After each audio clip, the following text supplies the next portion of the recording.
आपण पाहत आहात बीबी महाराष्ट्र न्यूज, खबरबात महाराष्ट्राची।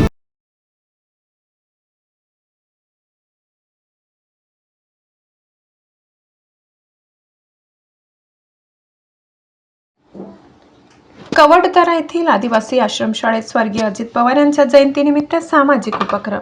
इगतपुरी तालुक्यातील कवडदरा निनावी अडसरे येथील आदिवासी आश्रमशाळेत स्वर्गीय अजितदादा पवार यांच्या जयंतीनिमित्त विविध सामाजिक उपक्रम राबविण्यात आले। या प्रसंगी माजी आमदार शिवराम झोले यांनी प्रतिमेला पुष्पहार अर्पण करून अभिवादन केले।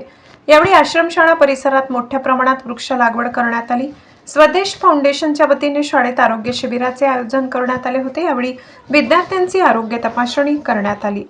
पत्रकार लक्ष्मण सोनवणे यांचा सत्कार करण्यात आला। अजितदादांची आठवण म्हणून वृक्षारोपण करण्यात आले। कार्यक्रमाचे सूत्रसंचालन मुख्याध्यापक भाऊसाहेब गायकवाड यांनी केले। या प्रसंगी राष्ट्रवादी काँग्रेसचे युवा तालुका अध्यक्ष राहुल सहाणे उपस्थित होते। धीरज वाडेकर, सचिन तुंबडा, नयन धाडवे, आकाश शिंदे, कृष्णा कुंदे, शैलाताई कुंदे, हमीदभाई शेख, डॉक्टर अभिजित डमाडे, डॉक्टर गणेश बिन्नर, सौरव घुगे, सारा तसेच साकूर गावातील सर्व तरुण वर्ग, सुनील हिरे, अरुण भामरे, दत्तात्रय भांगरे, संजय भामरे, साडूबाई भुईर, केतन पाटील, भारती देवरे, नितीन अहिरराव, संपत रोंगटे, प्रतिभा जाधव, शाळेतील सर्व कर्मचारी, पालकवर्ग आदी मोठ्या संख्येने उपस्थित होते। बीबी न्यूज महाराष्ट्रासाठी विभागीय संपादक लक्ष्मण सोनवणे।